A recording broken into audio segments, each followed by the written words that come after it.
I'm putting this thing on slideshow while I say a few words of introduction. These are images that I've made over the years showing local scenery. Local, I mean mostly centering around Greensburg, Pennsylvania. Some of them are from St. Vincent. Some are out around Grapeville and Jeanette, and a few down from West Overton. What I'll do is go through them one by one and make a few comments on the images, how they were made and what they are. There are maybe three things here among these that I didn't do. They're things that I worked on, but the majority of them are all images that I made over the years. They're paintings, they're prints, they're drawings, and we'll see if we can't move on to take a look at things. We'll start out here with the courthouse in Greensburg, which needs very little explanation. It's simply a woodcut I did and then digitally worked on it a bit. A church up the street on Main Street, another one that's a woodcut. Over the years I developed a method of putting photographic images onto a plank of wood and then I cut it out with woodcut tools. That's the Cope building, which was once upon a time a hotel. The General Green, which before it was the General Green, it was known as the Wrap, the Hotel Wrap, and it's gone now. It used to sit across the street from the Rialto. Mr. Toad's, people probably recognize that one. And this also was done as a woodcut, and I have more recently worked on it digitally, reformatting it and putting some color on it on the computer. That is another hotel, Penn Albert, which now works as a residence for senior citizens. That's the Rialto. I did that image back in the 80s. It did seem to have a rather dark presence then. Old Don Montour used to preside there. And it's a lot more lighter and brighter now. In the background you can see the hotel that we just saw recently there. Now we're down by St. Clair Supply, a drawing I did in the 80s. That's a detail of a woodcut of St. Clair Supply when it was in business and up and running, and when the railroad was still running there. That's the whole woodcut. That's the major size of it. Dr. Krupart used to have a place on Pittsburgh Street. That house is still there. Actually, I think it's for sale. It's a woodcut. He wanted a woodcut done of his place. This is up in Ludwig. And I was learning to do etchings. This is an etching, a type of print. And then more recently, I worked on it to put color on it with the computer. That is the building that you just saw on the right of that previous image. This is a woodcut. That's the storage and transfer building, and that's the old freight station. Both of those buildings are still there. And right down the tracks is Daniels and Miller, a salvage yard. They were doing recycling before recycling was popular.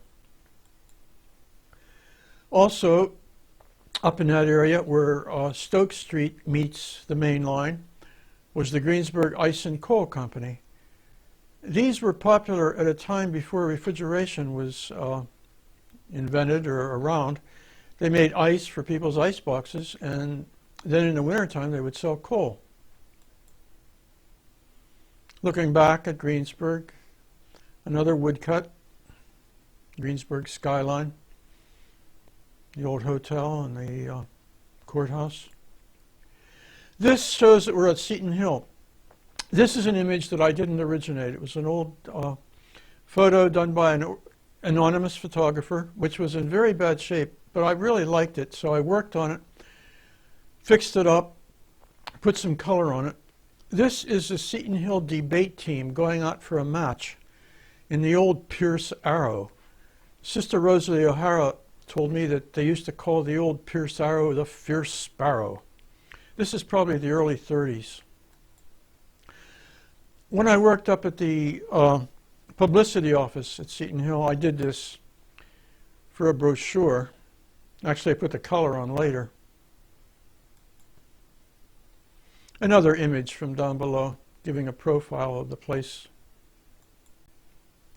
That's Mara Hall at Seton Hill. It's a woodcut that I did. This is one of the woodcuts I did with no photographic influence at all, just simply hand and eye work. That's another one. Administration building. Again, no photography, it's just hand and eye drawing and then cut the thing out of a plank. This is another image that I did not do. It was originally a photograph done by an anonymous source, which I thought was a really nice image, so I fixed it up a bit and put some color on it, showing the front of the administration building there. This was one of my original attempts to learn to do etching. The boiler house at Seton Hill, the chapel. It was a black and white image, which I later put color on with a computer, digitally.